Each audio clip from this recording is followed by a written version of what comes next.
Live from Fargo and serving you on TV, online, and on the go. This is Valley News Live 10 at 10. Parents are always on edge, wondering if, oh my gosh, is he going to get through this without a behavior? Is the whole place going to be staring at me? And those types of things. And so a lot of parents, really kind of stay close to home. Thanks for joining us tonight. Families dealing with autism often feel isolated, and maybe even more so in North Dakota, which is listed among the 5 worst states in the country to have a child with the disorder. Well, tonight parents may have a reason to feel a little better. Valley News Team's Krista Boehm joins us at the State Autism Center in West Fargo to explain. Krista? Mike, Steph, the world is covered in blue today in honor of World Autism Awareness Day, and that includes here at the North Dakota Autism Center. And though this day is about spreading awareness, this center dedicates itself to providing better care for those with autism.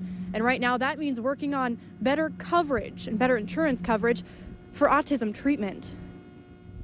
Hey bud, how you doing? Nearing his 13th birthday, Tyler Smith isn't like most young teenagers. My son in particular is kind of middle of the road, right in the middle.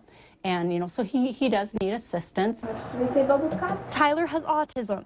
He's the reason his mom, Sandy, is constantly working to change the way it's treated in North Dakota. Makes me sad, especially how hard we've worked over the last 10 years. But it's really difficult, and we have to do a great deal of fundraising in order to actually stay open. What do you use a saw on? Cutty. Smith has been pushing for the state to require insurance reform to help kids like her son lead better lives with the help of treatment that she sees working here every day.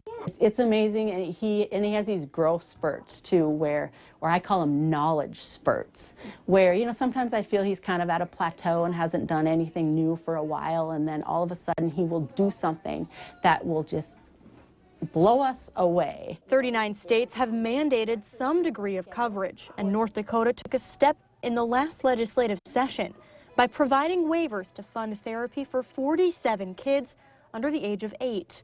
A breakthrough, but not enough. The 47 is just a way low number in the first place, considering we work with 70 children right here, just in the small part of Cass County that we're in. 70 kids not quite like Tyler, because they each learn and develop differently. But Smith is a witness to each of them improving. It's effective. It's hard that really, I don't know what we need to do to try to convince our legislature that this is effective therapy.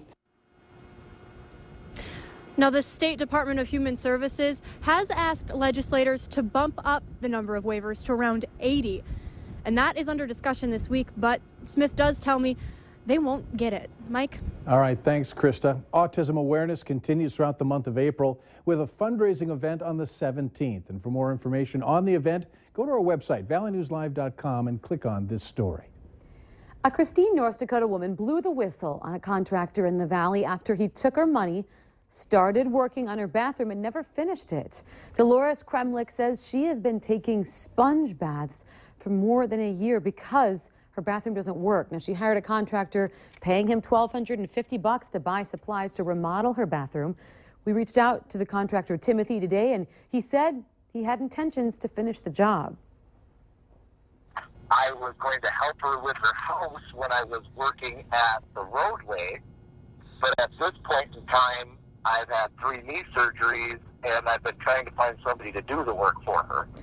But after we got involved, Timothy did give her her money back this afternoon. And if you ever need help uncovering any issue in your community, call us. Our whistleblower hotline's available 24/7. Call 701-237-6576, and we'll go to work exposing the truth. There soon may be an arrest in a Grand Forks assault case that sent Adam Dahl to the hospital. Dahl's friend originally told police that they were jumped by 5 men and that Dahl was repeatedly kicked in the head. According to an eyewitness, Dahl and another man were arguing and pushing each other. The eyewitness claims that Dahl was never kicked in the head. Police now say it may be until next week until any formal charges may be filed. The Hennepin County Medical Examiner has confirmed the body pulled from the Mississippi River after 3 days of searching is the missing U of M student Jennifer Houle. The cause of her death is freshwater drowning. Hennepin County Sheriff's officials recovered the body on the west side of the Mississippi near the 10th Avenue Bridge last night. 290 projects carrying a price tag of $1 billion, all aiming to help maintain the roads and bridges already in place. That's what's scheduled during summer construction season in our area. First up, a major project impacting highways 10 and 75 in Moorhead. The plans are to grind and replace the roadway, add turning lanes and new sidewalks and signals. One business owner says that she can't wait for it to be done. I'm dreading it, but I mean, we live in North Dakota, Minnesota. We know that we have road construction.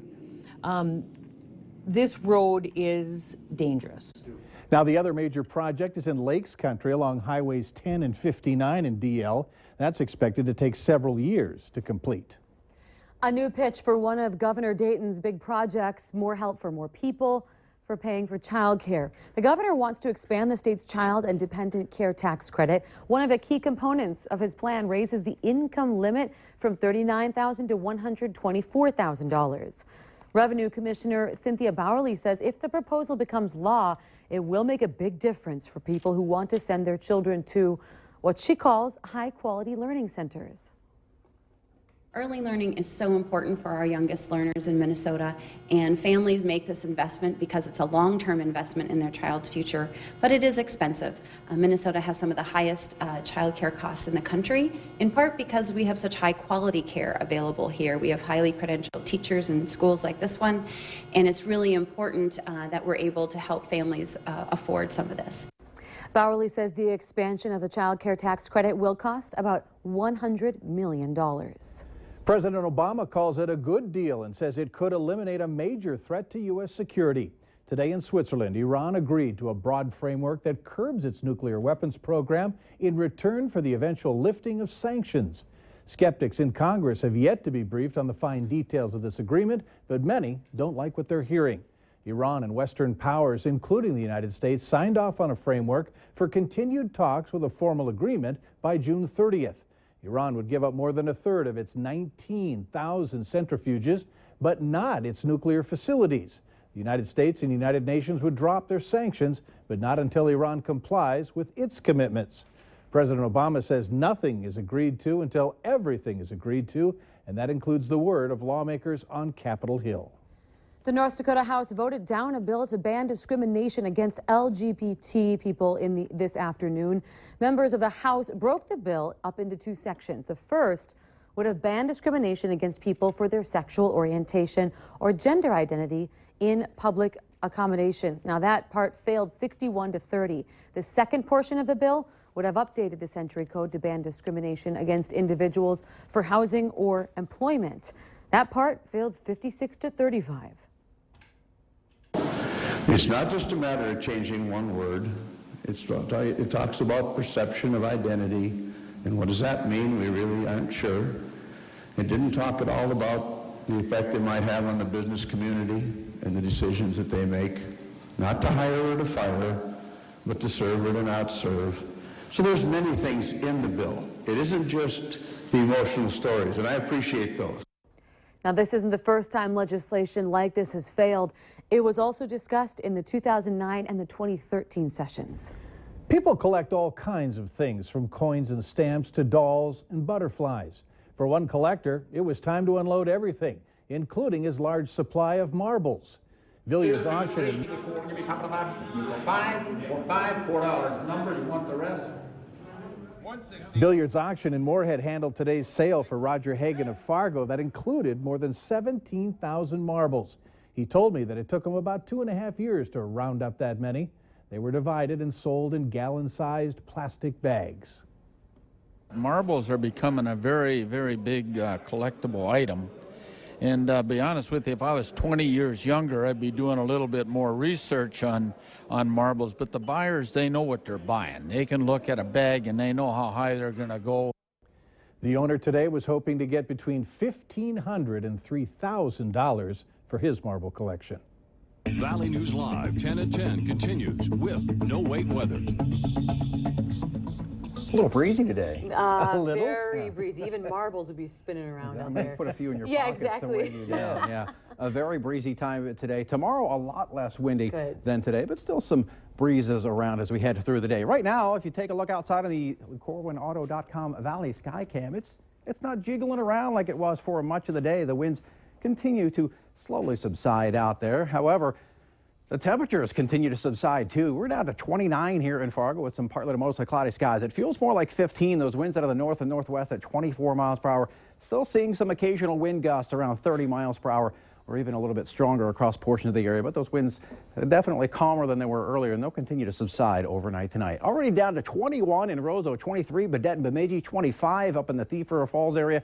Also 25 out in Devil's Lake and 25 in Detroit Lakes and in Wadena. You factor in those winds, and we've got some single-digit wind chills in Roseau as well as in the Baudette area. 9 in Bemidji, 10 in Detroit Lakes, also 10 in Grand Forks and Thief River Falls. I mentioned the clouds. They're out there, but we're starting to see some breaks in the clouds, and generally we'll see a decrease in the clouds as we head through the overnight hours. Underneath those clouds, not a whole lot going on. No precipitation going on right now and none anticipated as we head through the overnight hours. Off towards the south, we've got some rain falling over parts of Iowa and Nebraska. In the colder air off to the west and parts of western Nebraska, northwestern Kansas and Colorado, we're seeing some snow and a very active night across portions of the southern plains. A couple of watches out there. That blue, a severe thunderstorm watch, that in effect till 5 a.m. The red, that is a tornado watch in effect till 2 a.m. There's been at least a half dozen reports of tornadoes, one active tornado warning in far northeastern Oklahoma, just south of the Miami, Oklahoma area. And these storms in Kansas racing off to the east at 80 miles an hour. For us, we've got some winds out there. They'll continue to decrease. Those clouds will decrease and those temperatures dropping well down into the 20s, even some teens across the far north with some mostly clear skies as we head towards tomorrow morning. Now, as we head through tomorrow morning and on into tomorrow afternoon, we'll start to keep our eye off towards the northwest. We're going to start off the day with some sunny skies, but as we head through the day, this weak system will start to dive on off towards the southeast, and look how much lighter the winds will be tomorrow. They'll pick up a bit in the afternoon as this system moves on through, but we'll see winds much less than today. Those winds around 5 to 15 miles per hour with some occasional stronger gusts, and we'll see a chance for a few rain and across the north, maybe even a few snow showers mixing in as well. High temperatures barely getting into the 40s in some areas, hanging on to the 30s, especially in the northern portions of Minnesota, and that rain and snow area will continue to slide off towards the east. As we head through the next 7 days, again, unsettled tomorrow with that chance for some late day rain and snow showers. The same story Saturday and on into Saturday night. Early Sunday could still see a few lingering rain and snow showers, so if you're heading to Sunrise Services, could see a little bit of unsettled weather. More rain and snow possible late Sunday, Monday, and then on into Tuesday. We could be talking about a more significant storm system, but that's a long way off.